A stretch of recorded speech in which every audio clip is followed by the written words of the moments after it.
أعوذ بالله من الشيطان الرجيم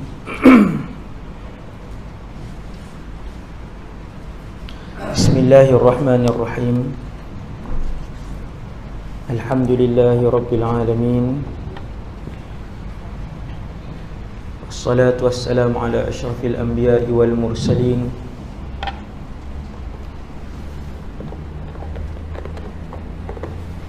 سيدنا وحبيبنا وشفيعنا وقرة أعيننا مولانا محمد بن عبد الله الأمين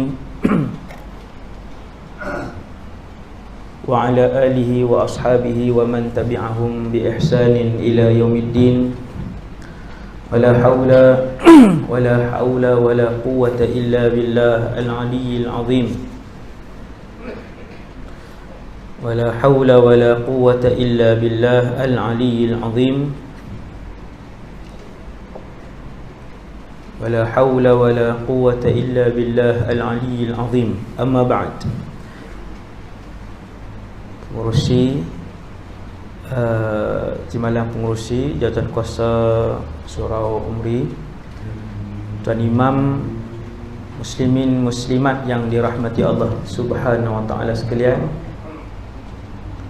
syukur kepada Allah Subhanahu Wa Taala. Petang ni, malam ni hujan mencurah-curah, menandakan bahawa Allah menghantar rahmatnya ke tempat dan kawasan penempatan kita. Alhamdulillah.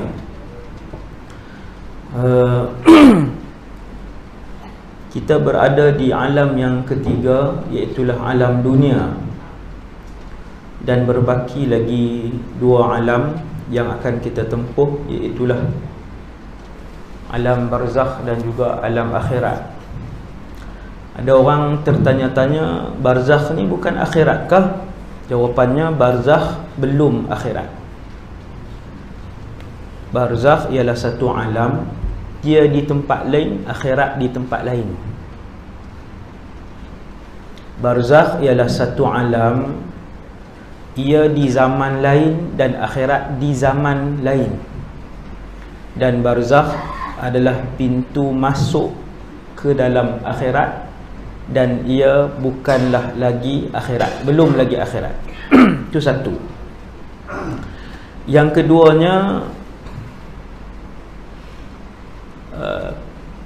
kesemua manusia akan merasai alam barzakh. Ada di kalangan mereka yang tahu apa itu barzakh, sebab maklumat tu ambil di atas muka bumi ni lah. Tuan-tuan, apa yang kita tahu di dunia ni, yang itulah kita bawa ke akhirat. Cuma ilmu tu tak digunakan dah di akhirat nanti. Contoh macam ni lah, kalau orang tu arkitek, sampai dalam syurga, kemahiran arkitek tu masih kekal dan ada pada dia. Dia tak hilang. Kenangan dunia ni tak hilang. Nama kawan-kawan kita, nombor telefon yang kita ingat, nombor kad penalan kita, maklumat dan kenangan dunia tidak dihilangkan oleh Allah. Yang meninggal umur 23, kenangan hidup dia sampai umur 23 tu lah dia bawa. Dia akan bawa yang kenangan tu sampai ke alam barzakh, sampai ke mahsyar, sampai ke dalam syurga atau ke neraka. Wal'iyadzubillah. Kenangan yang sama. Tuan-tuan sekalian, kenangan yang sama. Itu yang kedua. Kemudian yang ketiganya, setiap orang, kalau yang tahu tentang alam barzakh ini, dia lebih tenang daripada orang yang tak tahu apa-apa mengenai alam barzakh. Sebab perumpamaan dia macam ni, kita nak pergi ke negara orang. Macam saya travel banyak tempat, bila travel ke luar negara ni, kita rasa takut. Tak ada adik-beradik kita kenal, nak tidur di mana, nak kena cari kedai makan, nak naik kereta apa, nak naik bas mana. Banyak benda tu kita nak kena belajar. Tapi kalau kita dah study, nak bergerak ke sini ke sini, ambil bas sekian, bayaran dia berapa pound, berapa dolar, kemudian kena. Kalau kita dah study, kita sampai tu tak takut sangat. Sebab kita tahu dah, ini kalau terlepas bas ni, kita boleh naik train. Contoh. Sama lah seperti satu alam yang kita nak pergi ni, kena ada maklumat. Dan alam ini, iaitu alam barzakh ni, dia adalah yang paling dekat dengan kita semua. Sebab dia alam yang keempat. Sekarang kita semua duduk nombor 3. Alam dunia nombor 3. Alam barzakh nombor 4. Dan alam akhirat nombor 5, yang terakhir. Kalau satu orang minggu depan ajal dia, maksudnya seminggu lagi lah dia nak pergi ke alam ni. Seminggu lagi lah. Dan malam ni dia sedang mendengar tentang perjalanan yang dia akan tempuh. Hari ni kan banyak mati mengejut. Tuan-tuan pergi hospital, yang meninggal umur 20-an, 30-an, 40-an ni sama banyak dengan yang meninggal umur 60-an. Budak-budak kan mati banyak. Aksiden lah, mati sakit, mati. Ustaz-ustaz pun mati muda hari ni. Dia tak kira kamu ustaz ke, kamu ulama ke, tak mati. Para nabi pun mati. Jadi kematian mengejut menjadi salah satu dari tanda kiamat kecil yang Nabi sebut, yang berlaku di akhir zaman. Zaman dulu tak ada, zaman lah makin banyak, semakin banyak hari ni. Tuan-tuan sekalian, satu faktor tentang kematian. Yang pertama, kullu nafsin dha'iqatul maut. Semua yang ada nyawa akan rasa sakit mati. Dalam surau ni semua sedang memandang saya sedang memandang tuan-tuan. Kita bernafas, kita duduk di atas bumi, bermaksud kita masih ada ruh. Satu hari ruh ni akan direntak keluar. Ruh yang sudah pun bergabung dengan tulang belulang, ruh yang sudah pun bergabung dengan darah dan daging dan kulit ini, satu hari akan dikeluarkan oleh para malaikat, berpisah daripada tempat tinggalnya. Waktu itu nama kita bukan lagi Datuk sekian-sekian, tetapi orang akan panggil kita mayat. Orang akan panggil kita jenazah. Orang akan tanya, mereka dah mandi jenazah ke belum? Mereka tak kata, dah mandi ke haji sekian? Haji pun orang tak letak dah. Orang panggil jenazah dah. Dah buat turun jenazah ke masjid. Subhanallah. Maksudnya yang berharga ialah ruh ini. Hak ni zahir tempat tempek saja. Yang berharga itu ruh. Apabila ruh itu keluar, yang ini akan jadi ulat. Yang ini tidak lagi dimandikan. Yang ini tidak lagi dipakaikan pakaian. Yang ini tidak lagi diberikan gaji. Tubuh ini tidak lagi diberikan pangkat. Rupanya selama ini pangkat, gaji, pakaian, makanan, harta, pujian itu adalah untuk ruh itu, bukan untuk tubuh ni. Semua akan rasa mati, tak kira siapapun orang itu. Selain daripada manusia, rupa-rupanya ada lagi 4 makhluk lain yang rasakan kematian. 1 manusia, 2 binatang, 3 jin, 4 syaitan, yang kelimanya malaikat. Ayat kullu nafsin semua orang boleh baca, tetapi terbayang di akal kita kullu nafsin dha'iqatul maut, manusia.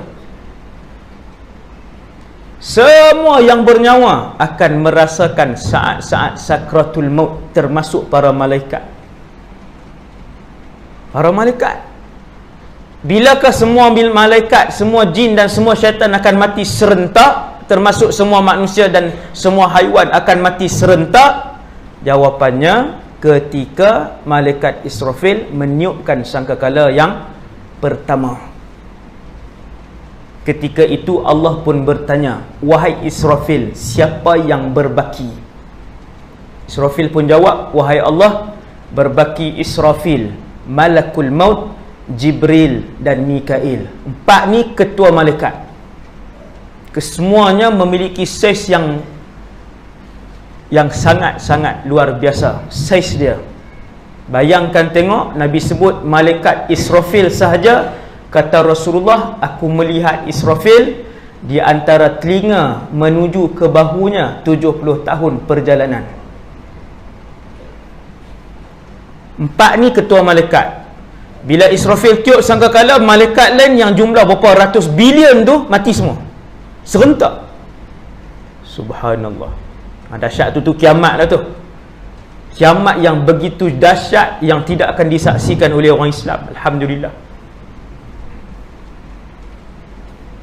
Lalu Allah SWT bagi tahu kepada malaikat maut. Allah bertanya malaikat maut, saya silap tadi, bukan Israfil, malaikat maut. Allah arahkan malaikat maut, cabut nyawa Israfil, cabut nyawa Jibril, cabut nyawa Mikail. Lalu siapa yang berbaki, sedangkan Allah Maha mengetahui dengan jawapannya. Tapi kalau Allah tak buat perbualan tu, tak sampailah hadis tu kat kita. Disebabkan ada perbualan tu, sampailah malam ni hadis tu. Lalu jawab malaikat maut, berbakilah aku dan juga Zat Al-Hayyul Qayyum, Allah lah. Maka berkata Allah, mut ya malakal maut, matilah kamu wahai malaikat maut. Subhanallah. Semua mati. Inilah kullu nafsin dha'iqatul maut. Kucing mati, ayam mati, lembu mati, kesemua jin, syaitan, malaikat, manusia akan mati serentak. Ketika itu hanya Allah Subhanahu wa ta'ala.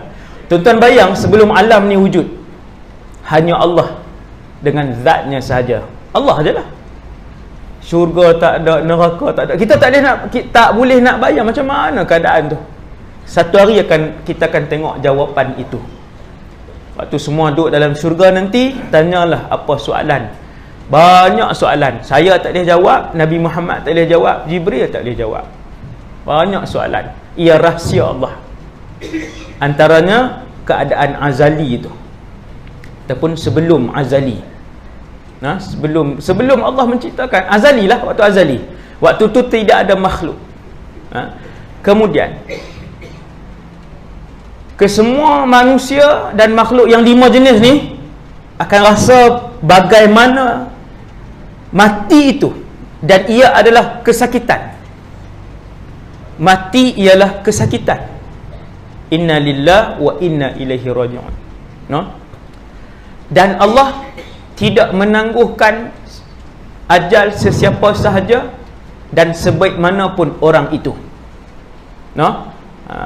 Yang ditangguh ajal ni ada hadis seorang saja, Nabi Musa alaihissalam. Dia seorang saja. Tu cerita lain, lagi panjang. Nabi Musa ni dia tak mau lagi. Waktu malaikat maut datang, dia tumbuk malaikat maut. Hebat tau. Ni hadis sahih ni, yang saya sebut tadi ni. Nabi Musa menumbuk malaikat maut tu, hadis sahih. Dengar macam cerita kartun pula, kan? Tapi sungguh dia kata aku tak mau mati, kan? Punya sayang Allah dengan Nabi Musa ni. Dia sebab tu dia ulul azmi yang ketiga, ranking ketiga di kalangan semua makhluk yang wujud atas alam ni. Nabi Musa nombor 3. Hebatlah, tinggilah kedudukan dia. Jadi tuan-tuan tengok ni, tak payah tengok jauh lah, ni dalam Malaysia kita ni, jawatan apa pun mati. Orang biasa mati, ada pangkat mati, hak miskin mati, hak kaya pun mati. Yang tak ada siapa kenal, orang serkam je kenal. Tak ada siapa kenal, mati. Yang satu Malaysia 30 juta orang kenal, mati juga. Subhanallah. Mati tidak bersyarat. Dia tidak bersyarat. Allah tunjuk pada kita menteri mati. Allah yarham Jamaluddin Jarjis, menteri. Tengoklah jadual dia pada hari kematian dia. Pada hari kematian 2 minggu lepas tu penuh jadual. rasmi sana, pergi sini, mesyuarat sana sini dan sebagainya. Dia pun tak tahu dia nak mati. Dia tak tahu dia nak mati. Ada pangkat pun mati. Allah yarham Sultan Abdul Halim, 2 kali jadi yang di Pertuan Agong, mati. 10 kali pun mati kalau pegang jawatan tersebut. Orang kaya kan. Bulan lepas tak silap saya, Iron Lady kan, Iron Lady Malaysia, syarikat dia Security Force tu, yang duk angkut duit juta-juta, satu van tu ada juta-juta tu. Kita tengok van warna koko buruk aja. Dalam tu ada senapang, ada orang jaga, 2 orang di belakang, ada jutaan dalam tu. Pekerja dia 6,000 orang. Kita tiga orang pun kerja tak larat banyak gaji. Kan? Duk tangguh gaji. 6,000 orang pekerja dia. Sebulan dia kena bayar lebih daripada 10 juta gaji. Mati ke tak mati? Mati. Kullu nafsin dha'iqatul maut. 1, 2. Mati ni menyakitkan. Ni maklumat ni. Sebelum pi barzakh ni, mati dulu. Kan? Ni 2017. Ada orang 2017 tahun terakhir dia hidup. 2018 tak sempat. Sekarang dah 3 bulan dah. Dia menanti hari, tetapi dia tak tahu. Kerana mati itu, saya akan sebut fakta yang seterusnya. Mati itu tiada siapa pun tahu. Fakta kedua, tuan-tuan sekalian, untuk saya dan kita semua, mati itu menyakitkan. Cukuplah kita tahu mati itu menyakitkan untuk menginsafkan kehidupan seharian kita. Siapa yang sakit, Ustaz? Semua yang merasakan kematian sakit. Kalau orang soleh tak sakit kot, Ustaz? Orang soleh apa? Rasulullah pun sakit.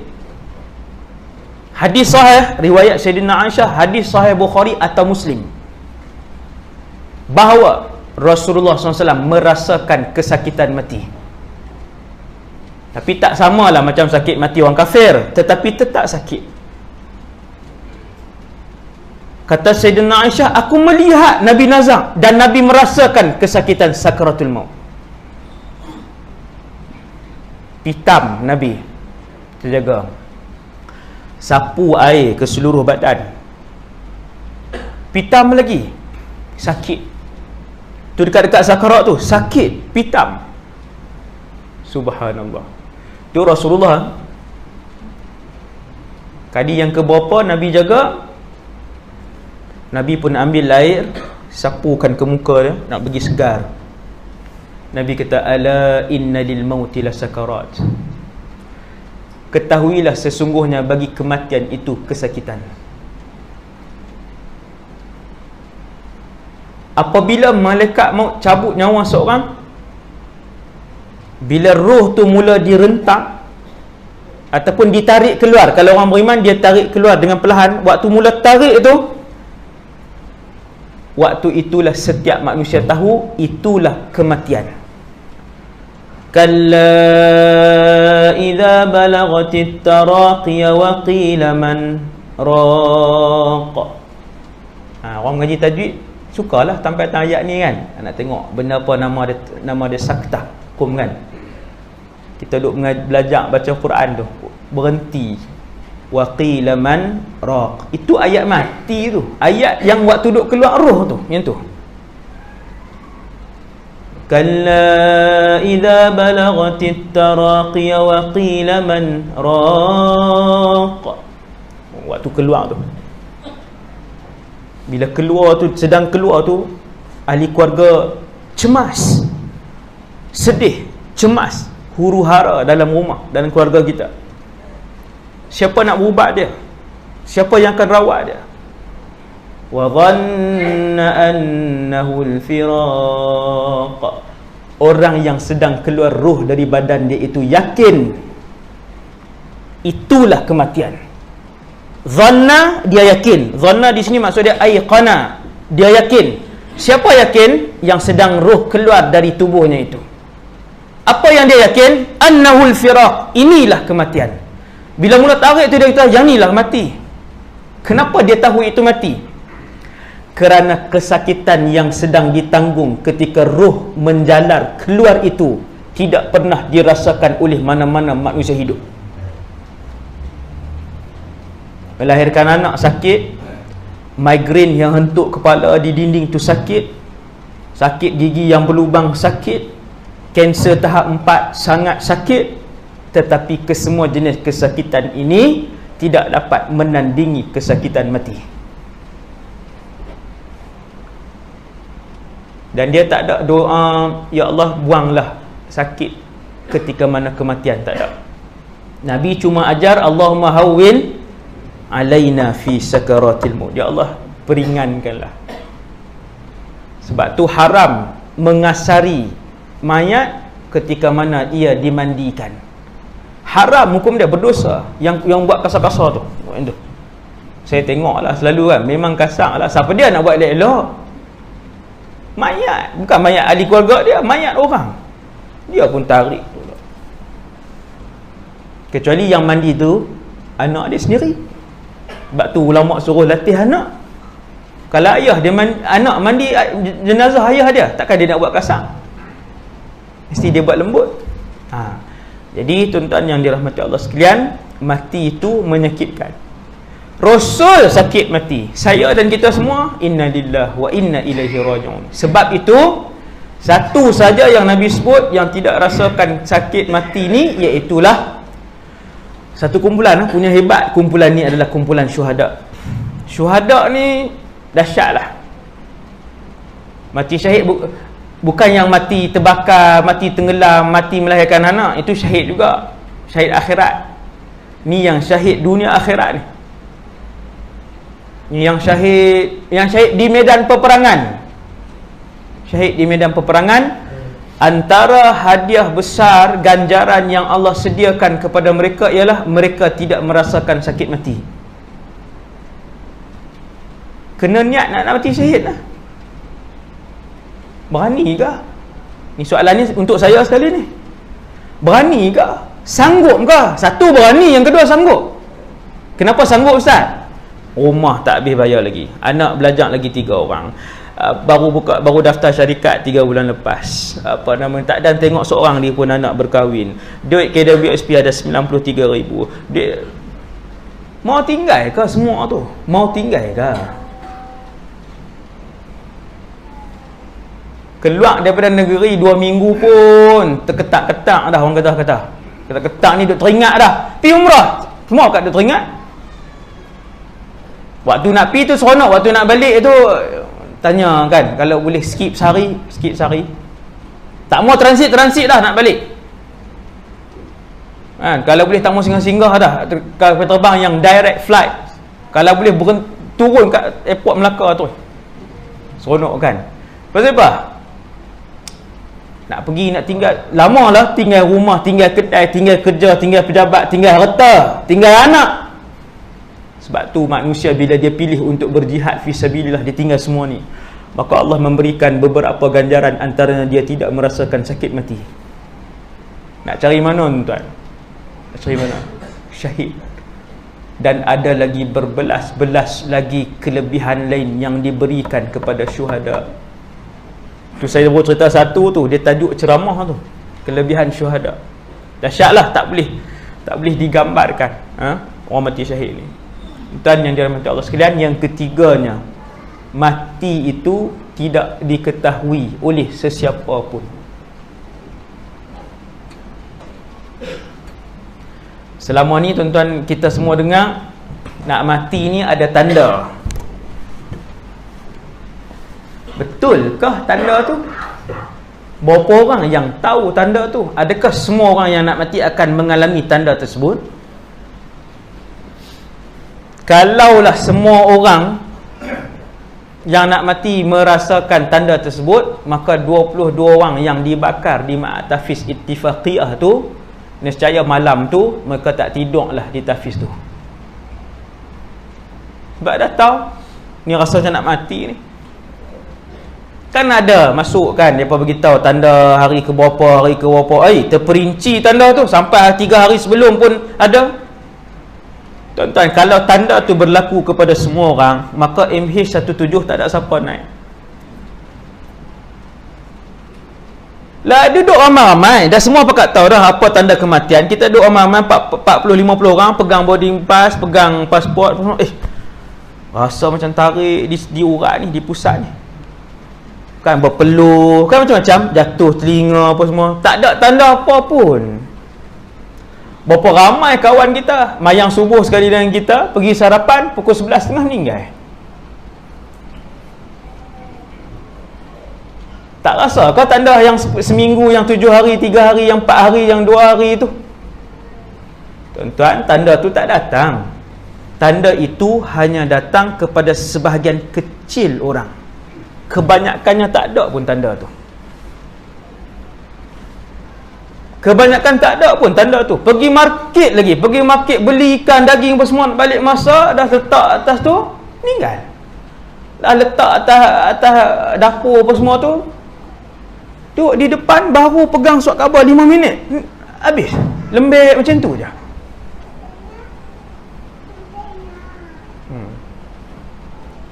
Kematian itu tidak diketahui oleh sesiapa, tuan-tuan. Jadi tuan-tuan jangan tunggulah, duk tunggu, tak pernah rasa pun ustaz. Duk tunggu tak pernah rasa di pusat, di dahi lah, tarik dahi sebagainya, tak pernah berpeluh sebagai. Jadi kematian ini adalah rahsia Allah Subhanahu Wa Taala. Para rasul tidak tahu bila mereka akan mati. Para rasul yang paling tahu tentang kematian ni, tuan-tuan, saya tengok yang paling tahu ialah banduan akhir. Banduan akhir ialah mereka yang melakukan jenayah kemudian dihukum gantung sampai mati oleh hakim. Macam mana dia tahu ustaz? Bila hakim jatuhkan hukuman setelah 2 tahun ke 5 tahun ikut kes, maka dia pun akan diasingkan sel, dia panggil sel akhir kan, dan kemudian dia akan digantung pada hari Jumaat di antara jam 6 hingga jam 7. Kurus kering hak banduan akhir ni. Lalu makan, tuan-tuan, 2 minggu nak tunggu mati. Tuan-tuan nak makan capati lagi. Oh sedap, duk kilas capati. Angkat gearbox, duk ketuk lagi. Air kosong tak boleh minum dah 2 minggu sebelum kematian tu. Air kosong ni pun masuk meleleh. Habis nikmat. Nak make up 2 minggu sebelum mati. Nak pakai baju cantik, seminggu tu boxer pun tak tukar. Dia pun tak ada nafsu dah nak hidup, tak ada nafsu dah. Orang biasa ke, kepala samsing ke, pegawai penjara kata, ustaz, hak bertetu sampai seluruh badan ni pun bila masuk dalam sel tu menangis macam budak kecil. Nak samsing apa kita ni? Nyawa satu je. Nyawa satu je. Kalau ada nyawa 2,000, boleh gagah lah nak samsing. Ni bertetu. Oh, pegang beberapa kawasan waktu hidup dulu. Masuk dalam sel akhir, berdiri pun tak boleh dah. Khamis malam Jumaat. Panggil lah ahli mana. Dah besar sangat kawasan. Subhanallah. Waktu tu baru dia berasa betapa jijik dan kerdil diri dia di hadapan Allah Subhanahu Wa Taala. Penjara bagi RM6.50 hari terakhir untuk dia pilih nak makan apa. 10 orang banduan akhir ke 10-10 selalunya tak order pun. Tuan-tuan nak order char kway teow? Malam akhir tu nak order char kway teow? Tak ada. Hidanglah apa pun makanan kegemaran dia tengok dia. Tak boleh lah. Yang itulah yang saya lihat antara kumpulan yang Allah SWT bagi tahu bila dia nak mati. Itu pun dia hanya tahu hari dan jam. Dia tak tahu minit ke berapa dan saat ke berapa.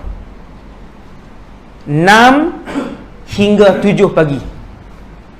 Kadang subuh lambat sikit. Sekarang subuh awal 5.50. Sini 45. Awal kan. Kadang dia akan subuh sampai 6.15. semayang, jaranglah bandun akhir tak semayang. Sekejap lagi nak kena gantung. Tak ada yang belagak. Berapa kawasan pun dia pegang, kalau dah masuk dalam sel tu, tak ada yang angkuh dah.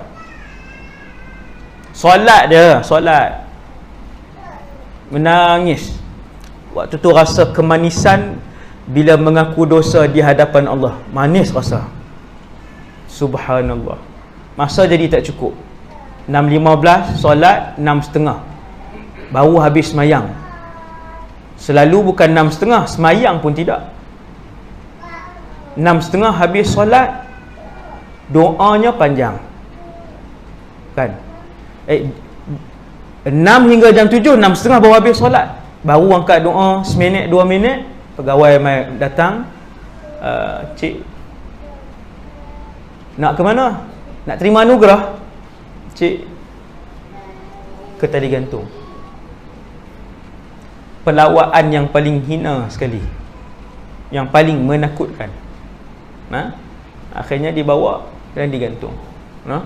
Siapa nak tengok tempat gantung tu boleh masuk penjara Melaka, Muzium Penjara Melaka. Saya dah bawa budak saya pergi dah. RM1 je dia charge.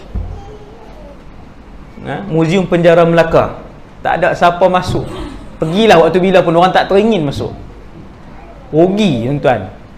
Dia penjara betul tu dulu kan. Masuk boleh tengok semua sudut tempat rotan dia besar mana, kemudian prosedur dia semua, sebab dia asal penjara, kemudian dibuat muzium. Sampai ke tempat gantung, dia akan bawa sel-sel tu, bawa anak-anak kita, tunjukkan, tolak masuk dalam tu sekejap kan, 5 minit jadi kan. Tengok baru dia tahu berpeluh-peluh dia kan. Itu tempat betul tu. Dulu memang banduan duduk di situ, memang digantung di situ.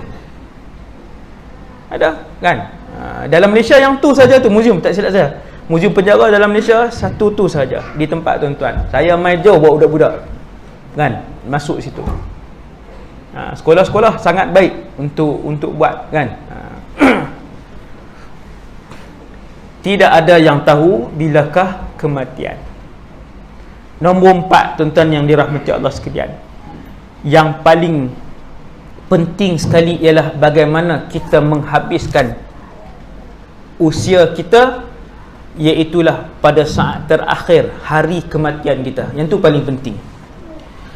Tuan-tuan, kita tak tahu apa nak jadi ni. Di hujung-hujung ni kita tak tahu.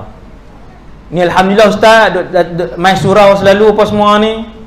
Tuan-tuan sekalian, ada tu imam 30 tahun jadi imam, akhirnya tinggal masjid, tinggal semayang, aurat pun tak tutup. Kita boleh jamin ke ending kita? Sebab tu Nabi ajar Allah makhtim lana bi husnil khatimah. Yang tu lah. 30 tahun jadi imam, berapa ribu orang yang dia kahwinkan, berapa masalah yang dia selesaikan, apa semua, sakit, tenat, sakit mati. Tiba-tiba Allah sihatkan. Dah berapa tahun sakit mati, orang dah buang lah semua jawatan dia. Naik motor pergi tengok di masjid, marah tak? 30 tahun jadi imam, marahlah. Marah, syaitan mula bakar. Apa tak hargai langsung, orang jadi imam lama, kamu jadi imam lama, ni merajuk, tak pergi semayang 4 waktu, tak pergi 3, 2, tinggal 1, akhirnya tinggal Jumaat, akhirnya Jumaat pun tak pergi. Su'ul khatimah. Su'ul khatimah. Ada orang yang Nabi cerita bunuh 100 orang dan mati pada hari tersebut setelah bertaubat. Putihlah, bersih, kosong, tidak membawa 1 gram pun dosa. Dia bertaubat hari terakhir itu. Subhanallah, husnul khatimah. Lelaki tu yang Nabi cerita tu, selepas dia bunuh 100 orang, dia rasa nak bertaubat. Pergi jumpa Tok Guru kata boleh. Kalau kamu bawa ke hadapan Allah sebesar bumi dosa, Allah membawa ke hadapan kamu sebesar bumi pengampunan. Dia pun rasa, ya Allah, boleh maaf, Allah boleh ampunkan. Taubat, kemah barang, nak pergi ke tempat orang soleh, meninggal tengah-tengah perjalanan. 1 rakaat belum pernah solat, tetapi meninggal dalam keadaan seperti mana bayi yang baru dilahirkan. Allahu Akbar. Sebab tu kena perbaharui kita punya taubat nasuha tu.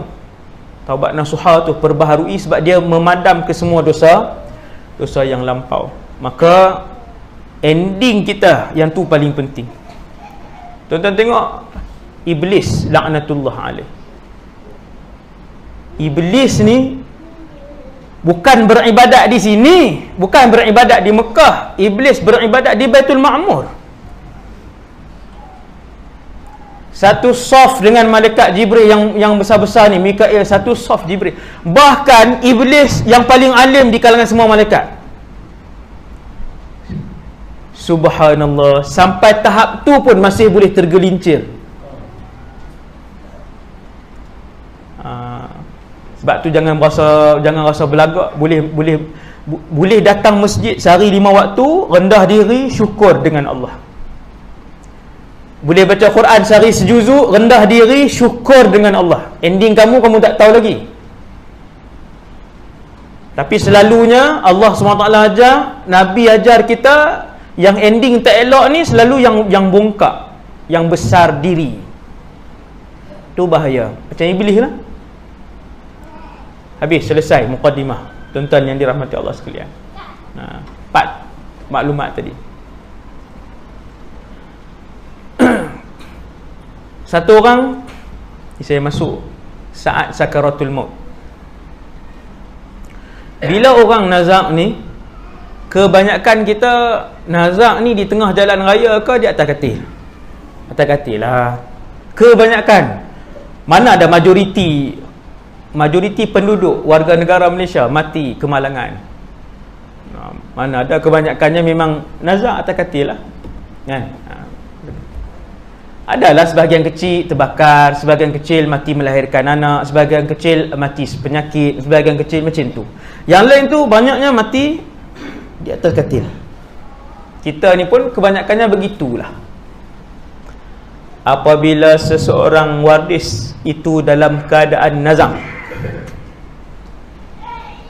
maka pastikanlah keadaan di dalam rumah itu senyap, sunyi dan tenang. Tadi kan saya bagi tahu, orang yang mati ni, bila saat roh dia keluar, dia sedang merasakan satu kesakitan yang tidak terperi. Maka orang bila sakit, dia nak suasana yang bising ke suasana yang tenang? Tenang. Bila sakit ni dia nak suasana tenang, tuan-tuan. Yang ni ramai orang Melayu tak buat. Kita bila kawan tu nazak, ya Allah, dalam rumah tu memanglah penuh adik-beradik dah. Bila nazak tu pakai telefon balik. Oh, ramai, penuh satu rumah.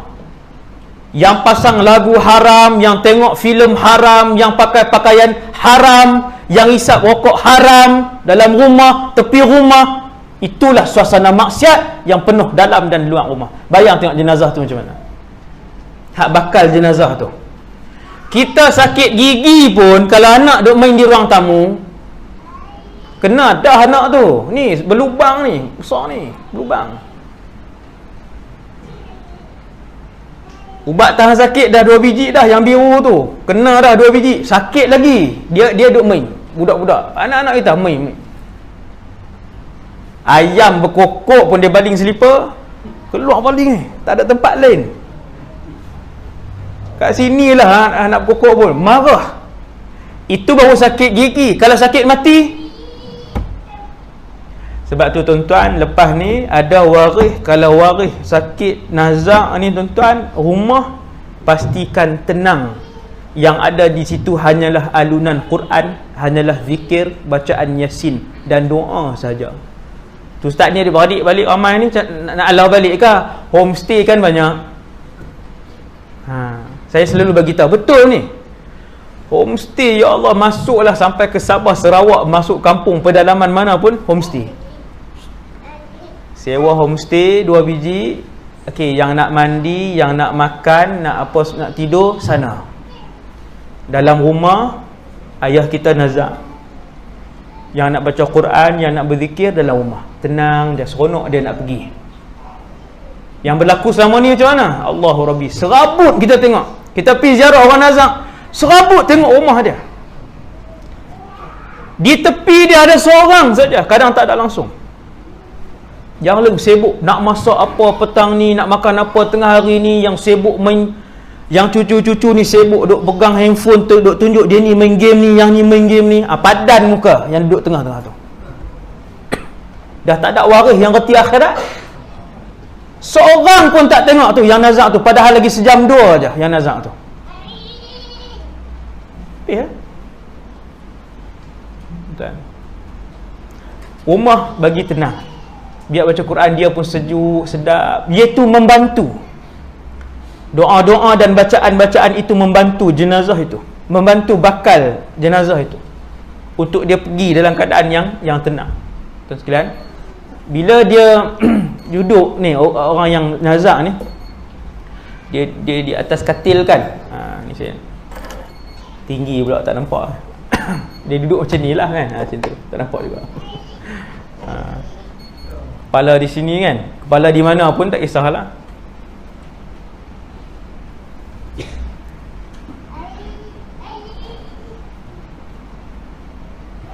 Malaikat maut akan datang dan kemudian duduk di bahagian kepala. Malaikat maut akan datang dan duduk di bahagian kepala orang yang nazak tadi ni. Ni orang nazak kan? Di sini.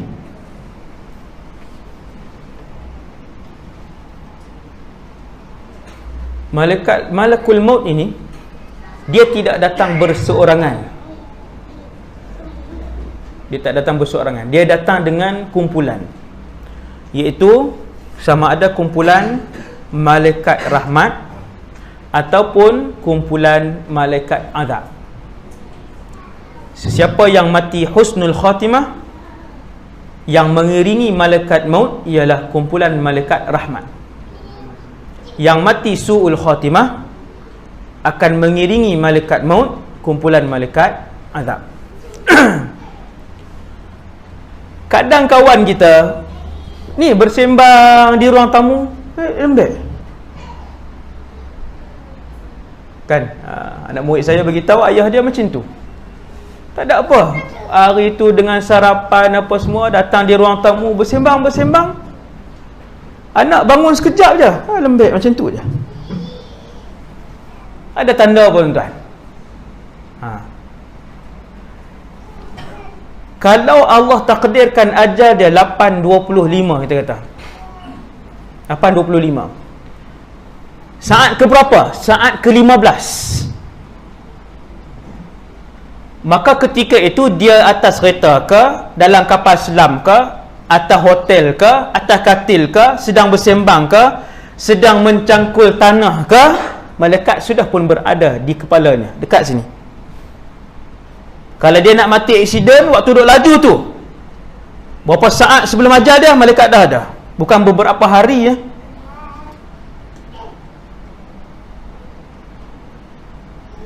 Malaikat dah ada.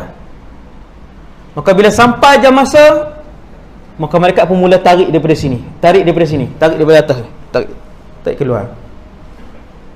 Kata Nabi, ketika mana orang itu mati dalam keadaan husnul khatimah, maka rohnya mengalir keluar dengan cepat. Bukan mengalir, dia macam air, dia rohnya menjulur keluar dengan laju. Lajunya roh dia keluar daripada tubuh dia. Lajunya roh itu keluar dari tubuhnya seperti mana air yang mengalir keluar daripada bekasnya. Ni buka tudung ni, tuang, berapa saat je dia mengalir keluar. Begitulah saat-saat keluarnya roh bercerai dan berpisah daripada tulang belulang, darah dan daging seseorang itu. Dan ketika keluar itulah dia merasakan kesakitan mati. Tapi tak lama. Maksudnya yang bukan Islam lama lah Ustaz? Ya. Yang bukan Islam tu lama dia keluar. Roh tu nak keluar lama. Kenapa yang Islam rohnya mengalir dengan cepat dan yang bukan Islam ataupun yang fasik dan munafik, kena ingat juga. Orang fasik pun tak dapat rahmat waktu mati, orang munafik pun tak dapat rahmat waktu mati. Ramai hari ni nama Siti tapi berwarna-warna rambut, kutu Islam lagi. Lancang mulut dia, kutu Islam. Dia kata pakai jubah bodoh, dia kata. Saya dengar dengan telinga saya. Dia kata tak payahlah pakai jubah-jubah bodoh tu kan. Dia kutuk pakaian siapa tu? Ini kumpulan munafik yang takkan dapat rahmat Allah, bahkan dimasukkan terlebih dahulu dalam neraka. Ni hak jenis ni. Ramai lah yang dibera ni, ramai ni. Inna lillahi wa inna ilaihi raji'un. Sedih pun ada, kesian pun ada. Kita tengok tu kesian. Kan? Lama dia nak kena nanti, kan? Kesian. Yang Islam ni dia mengalir keluar dengan mudah kerana kata Rasulullah SAW, tuan roh itu dahulunya ketika hidup di dunia dia begitu merindui akhirat. Dahulu ketika hidup menjalani kehidupan di dunia, di dalam hatinya sedikit pun tidak berbaki kecintaan dunia. Dahulu waktu dia hidup di dunia, betapa dia merindui Allah dan Rasulnya. Sebab tu bila dia ditarik keluar, bila ditarik roh dia keluar, dia tahu yang tu mati, dia pun bersegera untuk keluar, untuk menuju kepada Allah dan Rasulullah sallallahu alaihi wasallam. Sebab tu roh dia mudah untuk keluar. Maka roh itu pun dia keluar daripada, dia tarik daripada sini tapi dia keluar, dia kosong daripada sini roh tu. Ni kaki. Cepatlah dia kosong daripada sini. Waktu tengah tarik itu, waktu dia menggeletar tu, siapa yang duduk tepi orang nazak dia tahulah, bukan menggeletar teruk. Waktu dia macam tu sikit. Dia macam tu sikit tu. Adalah kena tengok kan orang nazak tu, dia tengok kaki dia, lepas tu kaki dia akan diam. Sebab roh dia naik sini.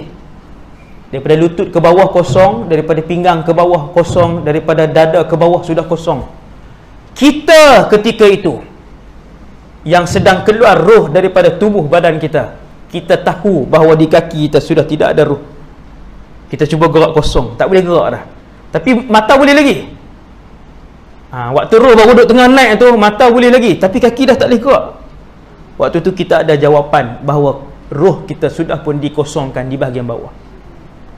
Naik dia sampai ke sini, kemudian naik dia sampai ke sini. Ini last lah.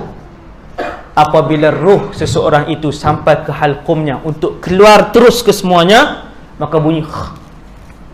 Ada orang bunyi sikit, ada orang ada bunyi nafas. Itu sampai sini. Apabila seseorang itu ruhnya telah pun sampai di halqumnya, yang dinamakan sebagai keadaan itu ghargharah dalam bahasa Arab, ketika itu Allah akan menutupkan sebuah pintu yang sangat luas, namanya pintu taubat. Habis. Tak bagi dah taubat. Sampai bila Ustaz? Selama-lamanya. Sampai di sini Allah Ta'ala tutup. Fir'aun waktu tenggelam, roh sampai di sini, dia pun nampak alam yang sana, dan ketika itu dia kata, amantu billadhi amanat bihi Banu Israel. Dia kata, aku beriman kepada Allah. Tetapi iman dia ditolak kerana roh sudah pun sampai di sini. Tu yang kita ni bila mati ni kita nampak di mana? Alam mana yang kita nampak? Berapa hari kita balik ke rumah? Jawapan dia sehari pun tidak. Raya Aidilfitri pun tak balik, Aidil Adha pun tak balik, depa Bali lagi tak balik. Ada orang kata balik Ramadan lah, tak ada. Tidak ada hadis. Roh takkan balik dah selama-lamanya, kecuali ketika mana roh sampai di kerongkongnya. Ketika itu roh itu akan melihat dua alam, saya dan kita semua. Dan kita semua akan melihat dua alam. Alam mana? Yang pertama, suasana dalam bilik itu, ataupun di ruang tamu itu, ataupun di tempat kita aksiden tu. Waktu laju 18 tu kan, roh pun sampai sini, kita pun tengok keadaan tu. Itu alam pertama yang kita akan lihat serentak. dan yang keduanya kita akan melihat buat kali pertamanya alam ghaib yang selama ini disebutkan kepada kita tetapi tidak sesaat pun kita tengok. Waktu tu alam ghaib pertama yang kita akan lihat ialah antara makhluk yang paling mengerikan, iaitulah malakul maut. Nabi kata, seandainya kamu mati dalam keadaan husnul khatimah, maka malaikat maut dan malaikat rahmat akan datang dalam keadaan bidul wujuh. Ini hadis sahih. Bidul wujuh, kesemuanya wajah mereka berseri-seri. Ka'anna wujuhahumus syams, cahaya memancar-mancar di wajah-wajah mereka. Muka dia macam ni ke, empat segi ke, wallahu a'lam. Hari kematian semua akan melihat malaikat maut. Bila tarik nyawa tu, mata dia akan